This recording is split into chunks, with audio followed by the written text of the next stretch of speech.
당신이 가장 믿었던 사람, 그의 눈빛이 차갑게 변했다면 과연 그건 더 이상 그가 아닐까요? 그를 잠식한 어둠은 무엇이었을까요? 팔척기를 보내기 위한 천도제.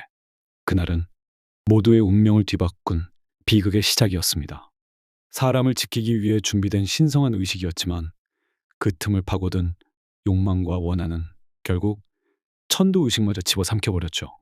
중전이 피를 토하며 쓰러졌을 때 궁궐 전체는 한순간 얼어붙었습니다. 그 칼을 든 자는 팔척기에 빙의된 무사였지만 그가 노린 이는 단순히 여인이 아니었습니다. 왕이 목숨처럼 지켰던 아내, 그리고 그 아내의 뱃속에서 자라던 작은 생명, 그 피가 흩날린 순간 왕의 눈빛은 섬뜩하게 달라졌고 그 안엔 더 이상 왕이 아닌 팔척기가 들어앉아 있었습니다. 경비석조차 더 이상 효험이 없었습니다. 타오르던 악귀의 기운은 모든 것을 집어삼켰고 이제 왕은 팔척기의 마지막이자 가장 강력한 숙주가 되고 말았습니다. 그리고 그의 입에서 섬뜩한 명령이 떨어졌습니다. 이 잔혹한 명령은 피할 수 없는 운명의 문 앞에 선 자들의 이야기, 바로 귀궁의 서막을 열었습니다. 과연 이들은 팔척기를 진정으로 보내고 파멸의 벼랑 끝에선 자신의 삶을 지킬 수 있을까요? 귀궁, 그 결말이 이제 당신의 눈앞에 펼쳐집니다. 다음 이야기가 궁금하시다면 구독과 좋아요를 눌러주세요.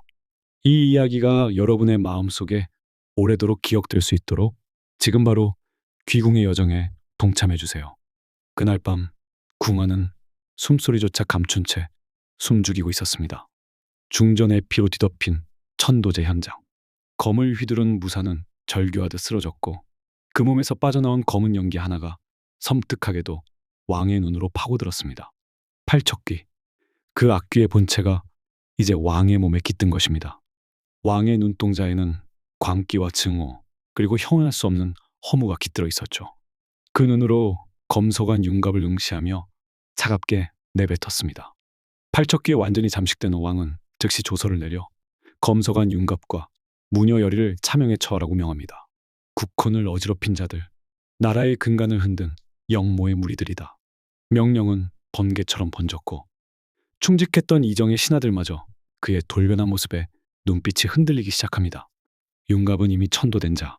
그러나 팔척귀는 윤갑이 다시 몸을 얻을 가능성에 병적으로 집착하고 있었고 열의와 함께라면 또다시 귀환할 수 있다는 의심스러운 예언이 간신 풍산의 입을 통해 흘러나옵니다. 이정은 더 이상 백성을 보듬던 왕이 아니었습니다. 그는 섬뜩한 팔척귀였습니다. 하지만 아직 단 하나 마지막 희망이 남아 있었습니다. 바로 강철이. 그날 새벽 누구보다 먼저 산사의 뒤편 약초밭을 찾은 남자가 있었습니다. 그는 바로 강철이었습니다.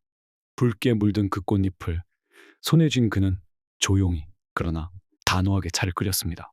그 물에 야광주 하나를 넣고 마시는 순간 그의 눈빛엔 불꽃 같은 의지가 깃들었습니다.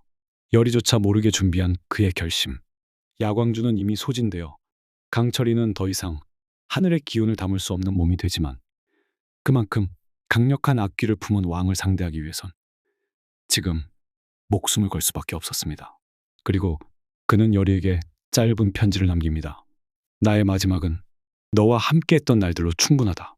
짧은 한 문장이었지만 그 문장엔 수많은 감정과 작별의 의미가 담겨 있었죠. 한편 열이는 왕이 이상하다는 것을 직감합니다. 그의 손을 잡았을 때 이전에 느꼈던 경비석의 온기가 차갑게 사라졌음을 느꼈기 때문입니다. 무언가가 바뀌었다. 열이는 곧장 가섭 스님을 찾아갑니다. 스님은 말합니다. 악귀는 가장 원한 깊은 자에게 깃들게 마련이죠. 왕이 지키려 했던 모든 것이 하나씩 부서지는 걸 지켜보며 팔척귀는 그 틈을 비집고 들어온 것입니다. 그리고 열이는 깨닫습니다. 팔척귀는 왕의 원한과 슬픔, 그리고 끝내 지켜내지 못한 중전의 죽음을 먹고 자란 것임을. 지금 그를 구할 수 있는 사람은 단 한 사람, 그가 가장 두려워했던 존재, 하늘에서 떨어진 자 강철이뿐이었습니다. 밤이 깊어가던 그 시각, 왕궁의 안뜰에서 불빛이 일렁이었습니다. 한무관이 갑자기 눈을 부릅뜨며 돌변했고 지켜보던 병사들이 그를 막기도 전에 왕의 침소에 불이 붙었습니다. 궁궐 전체가 혼란에 빠진 그 틈에 풍사는 왕의 자리를 노리며 은밀히 또 다른 자를 궁으로 들이고자 움직이고 있었죠. 하지만 그때 검은 옷을 입은 한 사내가 맹렬한 불길을 뚫고 왕이 있는 정각으로 달려듭니다. 그는 바로 강철이. 왕의 얼굴엔 익숙한 미소가 떠올랐고 그 미소는 인간의 것이 아니었습니다. 팔척기가 담긴 왕의 몸은 강철이를 알아봤고 그 순간 둘 사이에 숨막히는 기싸움이 펼쳐집니다. 강철이는 야광주로 인해 실력을 소진했음에도 불구하고 팔척귀의 기운에 밀리지 않았습니다.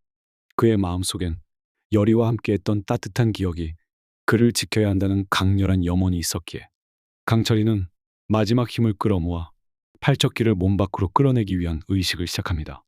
바로 그 순간 열이가 등장합니다. 그녀는 강철이의 편지를 읽고 모든 것을 이해했습니다. 열이의 음성에 왕의 눈빛이 흔들리고 팔척귀는 불길 속에서 몸을 떨기 시작합니다. 왕의 몸에서 빠져나온 팔척귀. 그 형체는 점점 흩어지며 소멸의 순간을 맞이하게 되는데 저건 누구지? 어둠 속에서 떠오른 형체는 팔척귀의 본래 모습이 아니었습니다.